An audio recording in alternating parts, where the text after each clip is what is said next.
According to the Delta State Information Commissioner, Mr. Charles Aniagwu, the PDP is a party devoted to building infrastructure, which has suffered abysmally on account of the APC government not understanding what development was all about.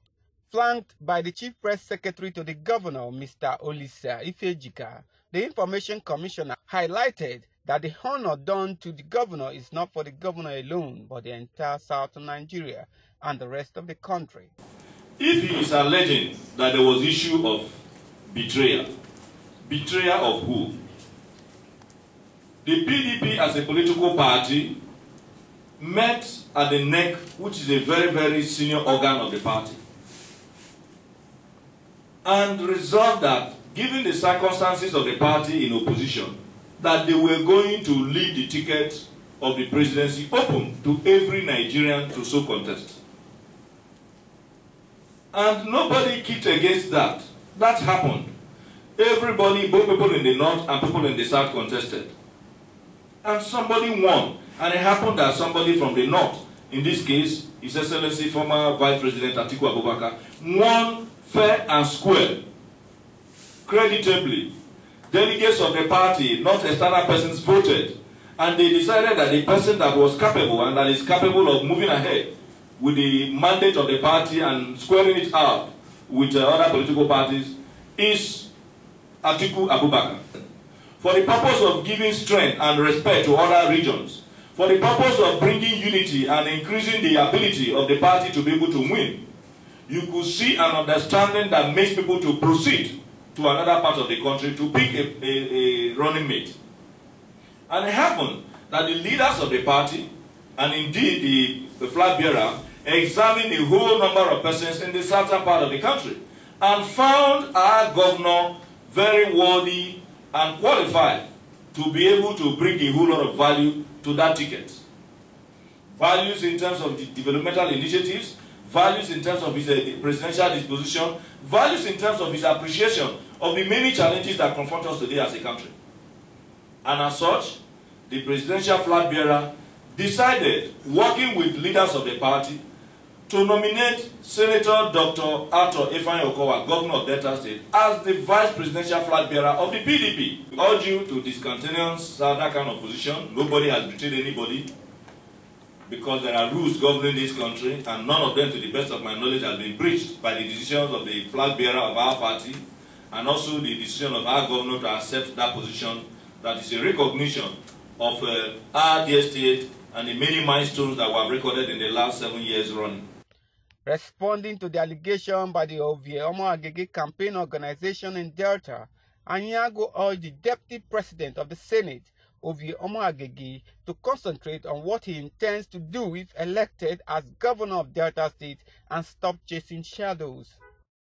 Now to address it, which has to do with the quest for the Deputy Senate President to want to govern our state.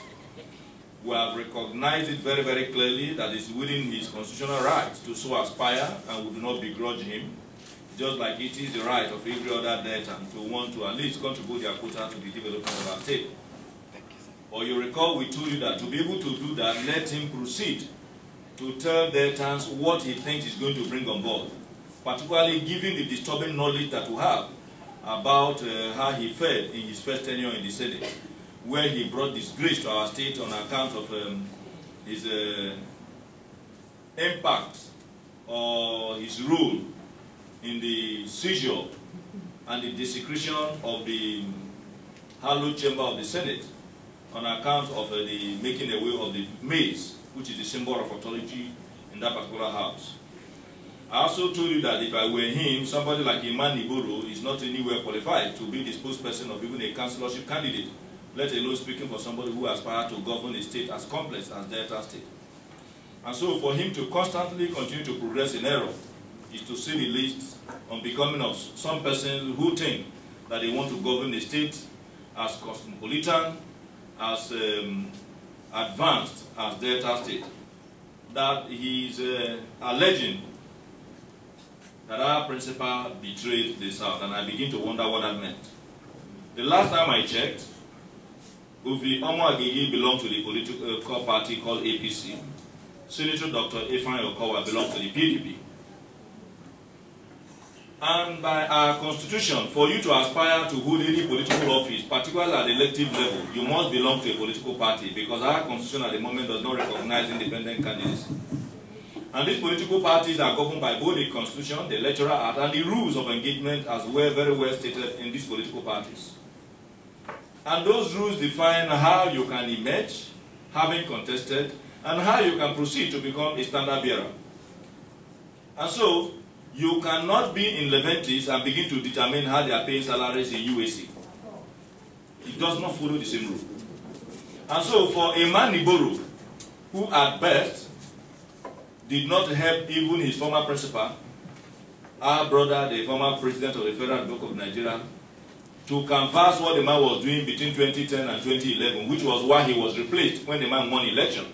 If he was doing so well, I'm not too sure that he would have been replaced as the spokesperson of the president then. So I wonder why Senator Aniagwu would want to elevate a man who failed very woefully in projecting his boss. And he's bringing the same failure to bear in the coverage and, of course, the responsibilities assigned to him. I have not, by any stretch of imagination, read how he has put forward what Senator Aniagwu wants to do as the governor if elected in Delta, which, if you ask me, should have been his responsibility. Rather, he is very busy crossing from their lane and wanting to occupy our lane. On the alleged 25 billion naira loan, Aniagwu mocked the APC for lacking knowledge of governance, adding that the Central Bank of Nigeria has assisted a number of persons across sectors. We also heard the same campaign organization talking about a 25 billion naira loan. That actually tells you that they don't even understand governance. The CBN has a facility to assist a number of persons across sectors. And what the CBN does is that the state government must be able to guarantee that if this fund is made available, that those individuals who the funds will be given to will be able to use it judiciously, and then for the CBN to be able to get back its funds. And Delta State government, being a very responsible government, decided to guarantee our farmers so that the CBN can make this fund available for our farmers to improve their yield. How does that become a wrong decision of government? The fund is coming from CBN. They only just need the state to have a buy-in to say, okay, yes, we agree that when this fund is given to our farmers, that this funds will be paid back. Is the APC in Delta expecting that we will just keep quiet because they don't understand governance and allow the funds to go to other states and farmers in other states will be making progress and ours will have to fold their hands?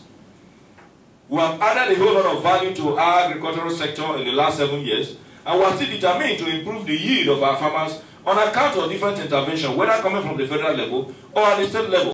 On the 150 billion naira bridging finance, the Information Commissioner said the state government was yet to assess the facility because federal government was yet to commence the process of repatriation of funds. He urged the opposition to stop talking about the 150 billion naira in isolation and also be concerned about the project the funds were earmarked for. Charles Kosipre for Quest News.